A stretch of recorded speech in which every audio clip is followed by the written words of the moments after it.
Hey, before we go any further in this video, I'm telling you right now, this will be a heavy spoiler video. Again, it will be heavy spoilers. You read the title, but I'm just giving you a warning because I'm a nice guy. That being said, let's get into the actual video now. After the long 5-year journey for the first part of Final Fantasy VII Remake, we are finally here. Me personally, I've always implanted in my mind that when I hear the word remake, that to some extinction, there will be a lot of reimagining taking place with whatever property is being used. Hell, be honest with you, I generally kind of expect live action films to take creative liberty and still mess up ever since I've seen these two films. Yes, it applies to video games as well. Like, I'm still mad about it. For real, you deadass gonna call him Ung? Anyway, Final Fantasy VII Remake has been out for a short while now, and I 100% want to talk about the Final Fantasy VII Remake ending. A lot of people hate it. Yeah, as a person who played the OG game, I completely understand why people despise it and say it sucks. I even have some problems, one huge problem with Final Fantasy VII Remake ending that still makes me go insane. However, instead of me being negative and saying the problems I have with it for now, I want to highlight the cool things coming from the ending that I truly love without the knowledge of the original 1997 version of Final Fantasy VII Remake. Bottom line, just separating from my nostalgia of what I grew up with versus looking at the new thing as its own entity. Before we go any further, if you guys enjoyed this video, consider hitting the subscribe button and follow me on Twitter at avataryayaTV. I also have a Discord where you can get updates for everything. I do content wise, not the most active, but you can come talk to me and ask me questions personally. Let's talk about why people hate the ending of Final Fantasy VII Remake for a second. The ending itself feels drastically different from the world and lore of the original Final Fantasy VII. Many people believe that after this ending or so, that the game is not really a remake, but more so of a huge reimagining. Others feel that the type of ending doesn't fit the style of Final Fantasy VII, seeming how people have said it's a Kingdom Hearts-like ending. Like, if you play the original game, there were no enemies aside from Titans and Midgar. This is a TLDR version about loud and various groups of people's opinions about the ending of Final Fantasy VII Remake, just to get this out there.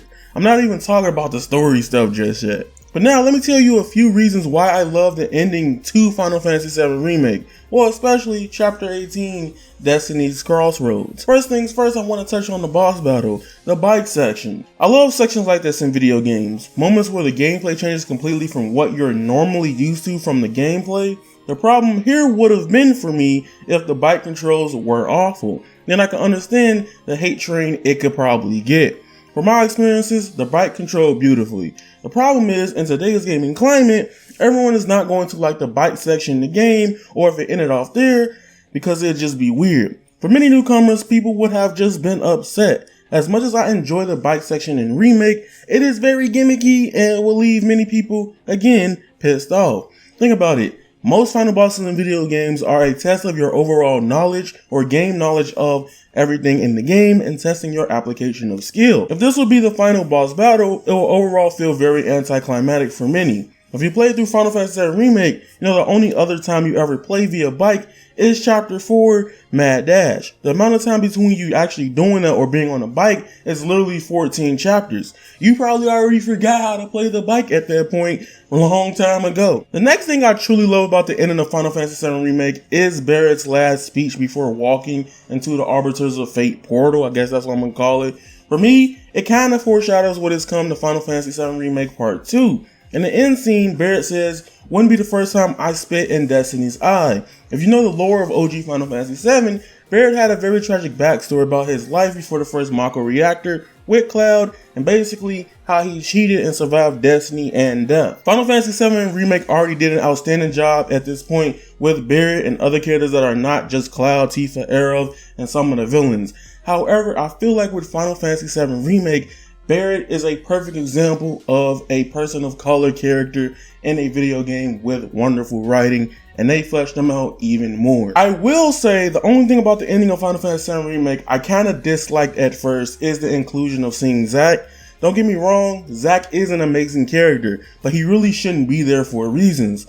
Zack's death provided significant character development for Cloud's journey in Final Fantasy VII.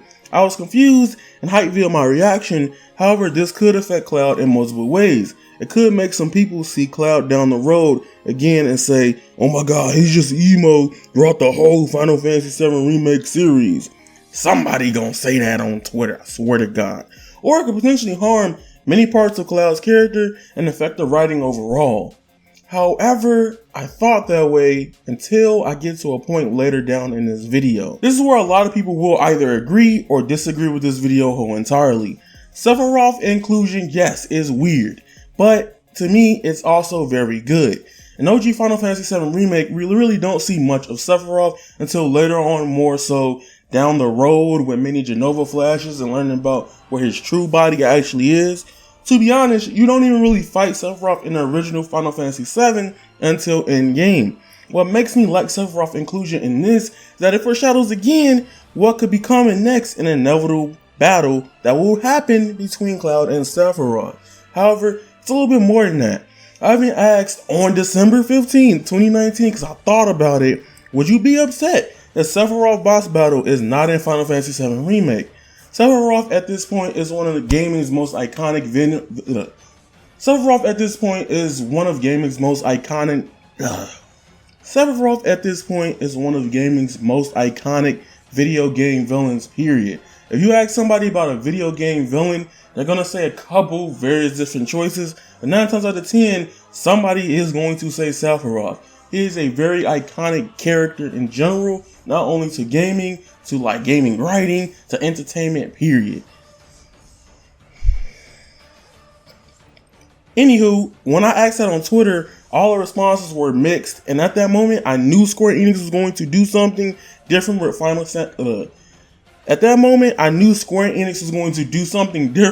with Final Fantasy VII Remake Part 1's ending. I just knew something was going to happen. I feel like seeing Sephiroth and having him be so much more apparent in this remake could actually hurt his. I feel like Sephiroth's earlier inclusion in Final Fantasy VII Remake Part 1 may change his impact on the world of Final Fantasy VII. However, or if not, it already did. I feel like the ending of the game is not necessarily a true ending, since at the actual last cutscene of the game, it says the story will continue. I like open-ended endings because it creates room for discussion, something that the Kingdom Hearts series gets flack for, but something that the fans that truly love about it. I know many people are worried about the future of Final Fantasy VII Remake, but for me, unless Square Enix just goes through a weird Final Fantasy 15 situation again, and I still enjoyed that game to this day, then there's potentially nothing too huge you should worry about. The Final Fantasy VII Remake ending brought mix of subversive ideas, with also making it feel fresh for enthusiasts, newcomers, and long-term fans who love everything about OG Final Fantasy VII Remake. Honest to God truth, I think the story of Final Fantasy VII Remake throughout all of these future parts will stay the same, but like with the arbiters and all these flashbacks and stuff like that, it's going to say, yo, if this doesn't happen, if you don't beat them at this time, things could potentially change or it could be whack. I'm not going to get into theory mode right now. We'll talk about that later. But I feel like Square Enix is going to keep the core of Final Fantasy VII while adding new ideas, and I'm all excited for that.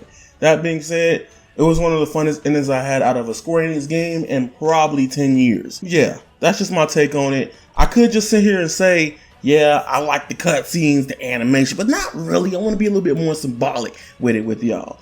Also, at the end of the cutscenes and stuff like that, the final one, you see Biggs and potentially see Jessie's hand on the table. She could potentially be alive. At this point, I kind of want Jessie to be alive. I'm not going to lie to y'all, because Jessie was an amazing character in Final Fantasy VII Remake. Arguably one of the better characters between Cloud and Tifa. The way they dynamic and put her into the spotlight as a female character. Really did enjoy Jessie a lot.